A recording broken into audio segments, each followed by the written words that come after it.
ഉദ്യോഗസ്ഥരെ ഫയർഫോഴ്സ് ഉദ്യോഗസ്ഥരുടെ ഭാഗത്തു നിന്ന് നടക്കുമ്പോൾ ഇപ്പോൾ ജയലക്ഷ്മി സിൽക്സിന്റെ ഉടമ ഗോവിന്ദ് കമ്മത്ത് ടെലിഫോൺ ലൈനിലുണ്ട്. ശ്രീ ഗോവിന്ദ് കമ്മത്ത്, എങ്ങനെയുണ്ടായി തീപിടുത്തമാണിത്?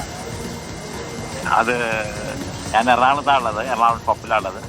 അറിയില്ല, എങ്ങനെ പറ്റിയെന്ന് അറിയില്ല. എന്തായാലും തീപിടുത്തം പെട്ടെന്ന് കട്ടിയായ പുക വന്ന് പെട്ടെന്ന് തന്നെ സ്റ്റാഫെല്ലാം ശ്രമിച്ചു. അപ്പോഴേക്കും കയ്യിൽ ഒതുങ്ങാത്ത ഒരു തീയായിട്ട് മാറിയെന്നാണ് മനസ്സിലാക്കാൻ സാധിച്ചത്. പിന്നെ ആകെ ഭാഗ്യം എന്ന് പറയുന്നത് കസ്റ്റമേഴ്സിനാവട്ടെ സ്റ്റാഫിനാവട്ടെ ഒന്നും പറ്റിയിട്ടില്ല, കാഷ്വാലിറ്റീസ് ഒന്നും ഇല്ല.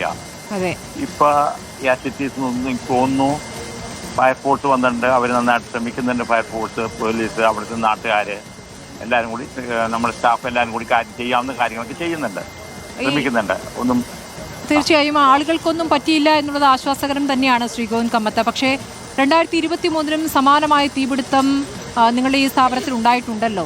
അപ്പോൾ അന്ന് ഷോർട്ട് സർക്യൂട്ട് ആയിരുന്നു അല്ലേ?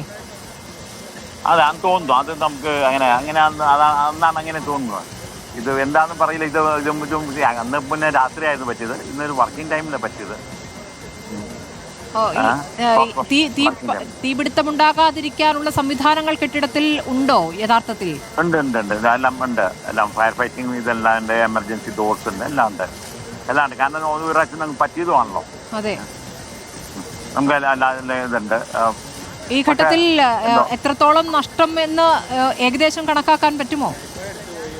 അറിയില്ല, ഞാനിപ്പോൾ അങ്ങോട്ട് പോയിക്കൊണ്ടിരിക്കുകയാണ്. അങ്ങനെ എസ്റ്റിമേറ്റ് ചെയ്യാനൊന്നും ആയിട്ടില്ല, സമയമായിട്ടില്ല. അതൊക്കെ നാളെയൊക്കെ പറയാൻ പറ്റുള്ളൂ. എന്നാലും നല്ല നഷ്ടം ഉണ്ടായിട്ടുണ്ട്, അത്രേ ഇപ്പോൾ പറയാൻ പറ്റുള്ളൂ. അങ്ങോട്ട് പോവുകയാണല്ലേ? അതെ, അവിടെ പോയിക്കൊണ്ടിരിക്കുകയാണ്. ശരി, വളരെ നന്ദി ശ്രീ ഗോവിന്ദ് കമ്മത്ത്. പ്രതികരിച്ചതിന് ജയലക്ഷ്മി സിൽക്സിന്റെ ഉടമയുടെ പ്രതികരണമാണ് നമ്മൾ കേട്ടത്. തീയണയ്ക്കാനുള്ള ശ്രമം തുടരുന്നു. ഏതായാലും ജീവനക്കാർക്കും ടെക്സ്റ്റൈൽസിലേക്ക് എത്തിയവർക്കും ആർക്കും അപകടം സംഭവിച്ചിട്ടില്ല എന്നുള്ളത് ആശ്വാസകരമെന്നാണ് അദ്ദേഹം പ്രതികരിച്ചത്.